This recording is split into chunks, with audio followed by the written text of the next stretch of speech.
that we need to ensure that the good people of our country can understand the vision that the next NDC government is going to embark on, which is led by His Excellency John Dramani Mahama. Let me use this opportunity to say good morning to your audience as well. Well, and in talking about this, in fact, just justify this for me. In reading about the 24-hour economy, first of all, what you do is that you consult for those who are into manufacturing. For a lot of people, they will tell you that if the demand requests for it, if the demand requires it, most factories will go into overdrive and start operating beyond their normal operating hours because they have to at least meet those deadlines and meet those demands. How does the 24-hour economy fit into that context and that definition? Do you have to tell somebody that you need to operate 24 hours for them to operate? What is the whole concept? Well, the whole concept is a strategy. And let me first of all say, when I'm talking to my clients who are looking at how to expand, who want to grow, who want to have command of their bottle lines, it means that I'm looking at where we can create opportunities. Now, most people think that, I've heard people say in Ghana that, there's no demand. No, demand is created. And I'll give you the reasons why I'm saying we create demand. You never, for your audience may not have not even thought about it the last 10 years that we could even do business on Facebook, but somebody created it and we all went on Facebook. So that was the demand. People were looking for information. In Ghana terms, businesses want to become competitive. But because of the current labor laws and because of the current political system and the economic laws that we operate in, it is becoming difficult for them to sort of come outside the box or think outside the box and then tap into that opportunity. So when a candidate says that I am going to make the economy expand itself by creating a 24-hour economy, it means that we are going to have a situation where not only workforces will be able to go to work in the night, but we can also reduce the amount of time we would do a business. For instance, my job is to tell you that, okay, we want to produce this particular item. How do we get around it? I said, okay, these are the things I want to put in place, ensuring that the next morning the customer can assume or receive their product. It should be very possible for someone to make an order in the United Kingdom and assume that in the next 24 hours, the item will be in their doorstep in Ghana. It's very possible. It means that if we have warehouses, if you have the logistical systems in place, the supply chain working properly, which means they're having a lot of vehicles on our roads in the night, then we can begin to talk about the demand. It means we have created that demand. I hope that makes sense to you. So the demand is there. Finance advisors are saying, but we don't have the demand. No, they are just doing bookkeeping. They have to begin to think about, well, people are out there looking to find ways and means to buy, ways and means to spend, ways and means to increase their yield. How do we make that enabling environment for them? Let's create the economy to run. The economy doesn't sleep. And this is the interesting aspect. Any city that you would recognize runs 24-hour economy, they have something in common with them. And which is what? You have a lot of entrepreneurs in that city.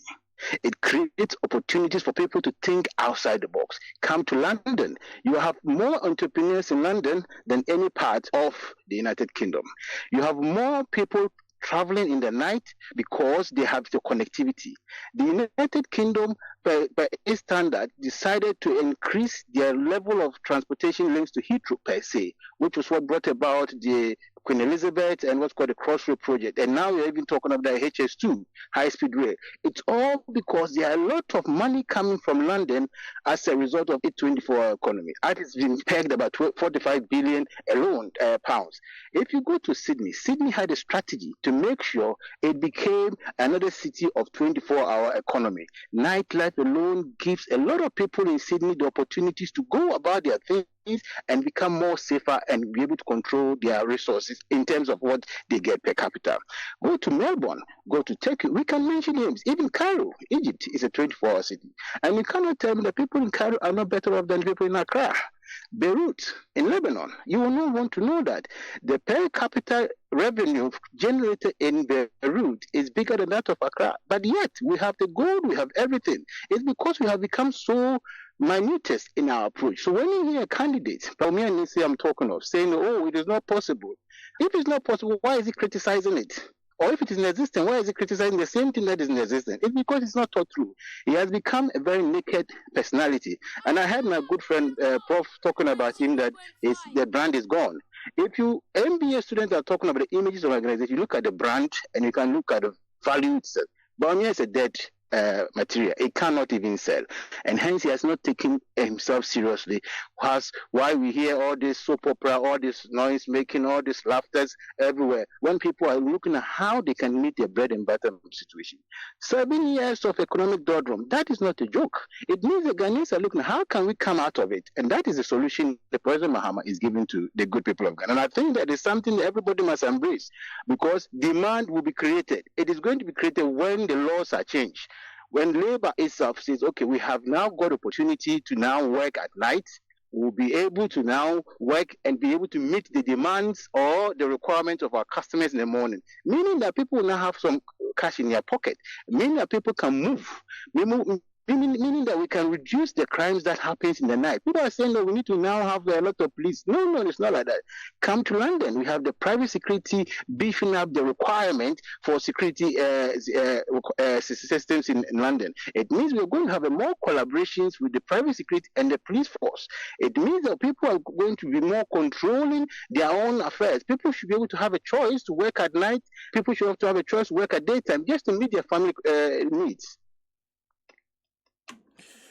Well, but you mentioned all these places. I've heard you mention Beirut. I've heard you mention London itself. What makes, if we want to put ourselves in the shoes of London and Beirut, exactly what do we need to do? Because there are those who ask questions about whether or not our system is suited for this kind of arrangement. What do you think? Oh, this is a novelty, as you know.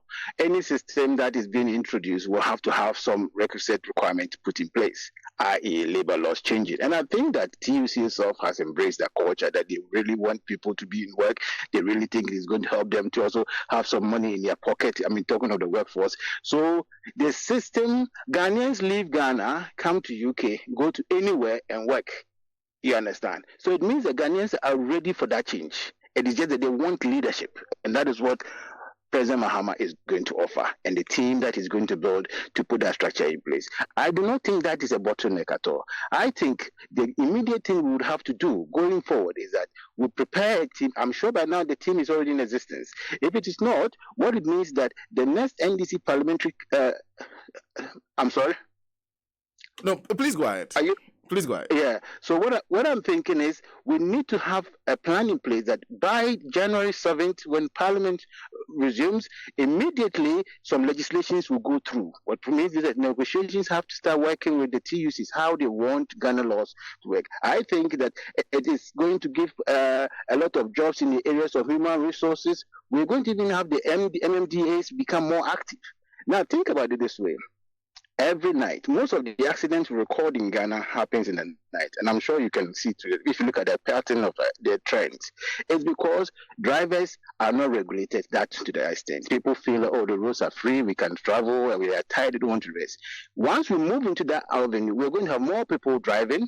It means that we can now begin to sandwich them into, if you like, some state a SNIT style of thing, so they can pay pensions and government can take care of them.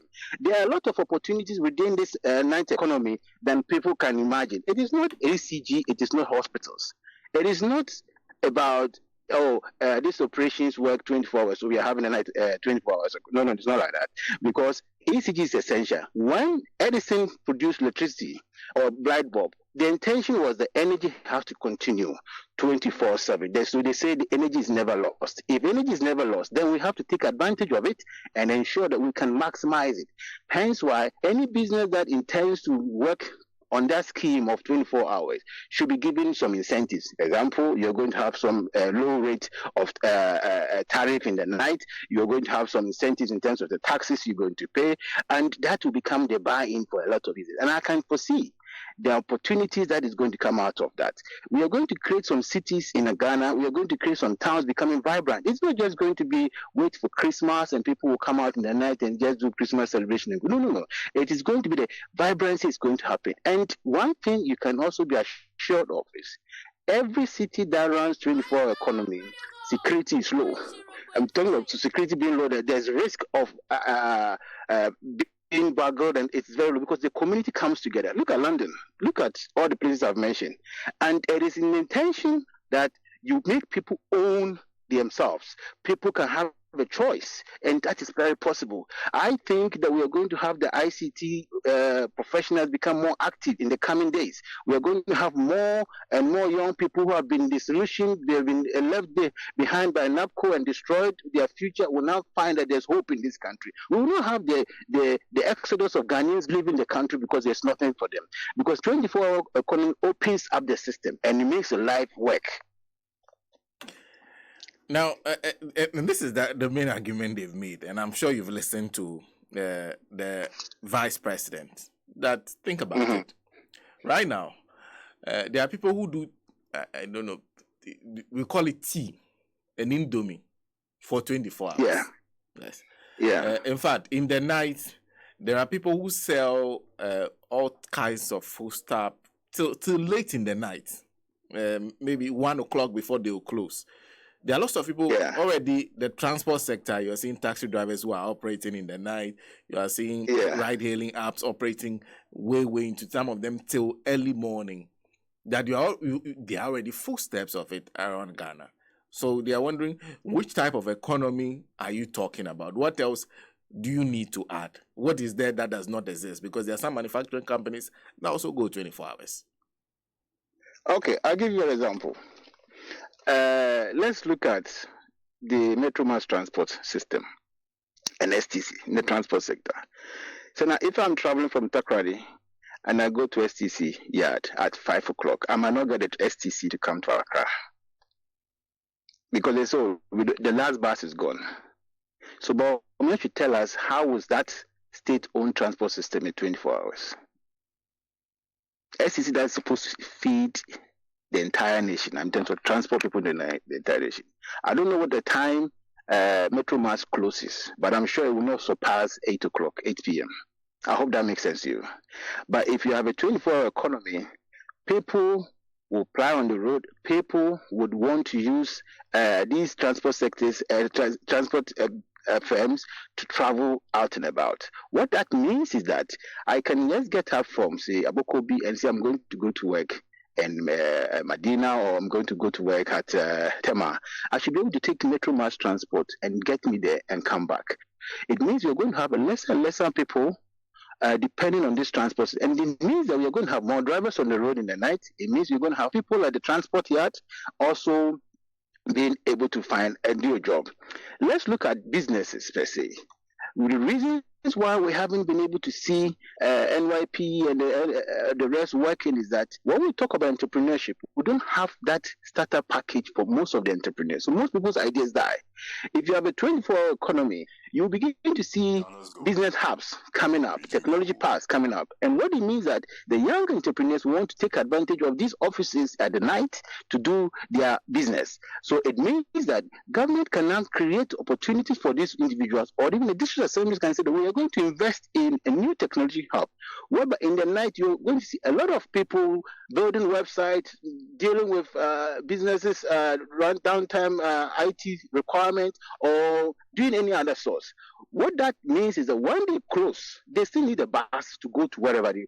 Somebody selling Indomie at a junction for now, that is not a 24-hour economy. That individual knows that there's a demand, but more people are not in that. That's what they are. And those people always are scared. They are scared because by 1 o'clock they want to go away. But when you have a 24-hour economy, what it means is, look, if you come to London, for instance, in every 5 minutes you meet a police officer on patrol. You tell me how many of these people feel secured even selling. You haven't heard many times that people have been bangled, people have been attacked because somebody went to buy, could not pay, and all those. The teeth are always on them. But 24-hour economy means that not only that isolated case, or as you call isotopes in the system, but you're going to have a lot of those individuals on the road, which means the business can go on. Now, think about the nightclubs. People say, oh, nightclubs, no, it is not. Think about the licensing of these operations. Accra Metropolitan Authority will now have the opportunity to give people an extended license. And when that license is given to you, it means that a petrol station will run fully 24 hours. We're going to have somebody from 10 p.m. to 6 a.m. on site, managing the petrol station. We are going to have someone also coming to buy fuel. I mean, so I remember the last time you bought fuel at 2 o'clock, and how many places in Accra you can buy fuel at 2 o'clock? You understand? But that is what the situation is. We are creating an opportunity for people to be able to have access to goods and services, and that's what 24-hour economy runs. Saying that hospitals work 24, hospitals is an essential service. ECG, as I told you, is an essential service. So that is nothing compared to the ordinary businesses that are leading or feeding into the other businesses within the ecosystem. And that is why a study that was done by Ernst & Young looked at London's value within the 24-hour economy. They never even compared the essential services as part of job creation because they are standard, they are pretty alone without the other ones. But look at the hotels, look at the Ubers, look at the transport itself, the transport infrastructure that is going to come out. You'll be surprised that GPRT will now even take advantage of it and say, oh, we're going to do deals with businesses that want to have their workers come from X point to Y point so that we can have some sort of traction around that. There's endless opportunities around the economy because life goes on. So I do not think that singling out taxi drivers or using Indomie sellers would justify that 24-hour economy exists in Ghana. I won't call that's a lazy man's approach of my understanding the whole basis of this economic plan. Ken, thank you. Thank you very much for speaking to us, Mr. Johnson. Thank you, sir. He is a manufacturing consultant, president, NDC Pro from UK, speaking to us. Like I say, you see, 24-hour economy. They said 24-hour economy has been around for a long time. See, I come from Sugakope. They sell trophy from morning to the next morning. Abolo, they sell from morning to the next morning. Sugakope, hawking is 24 hours. Fishermen go to fishing in the night and come and sell their things in the morning. In fact, there are people who, you know, the people who like Blue Kiosk, right? Blue Kiosk. They'll come and knock on your distance.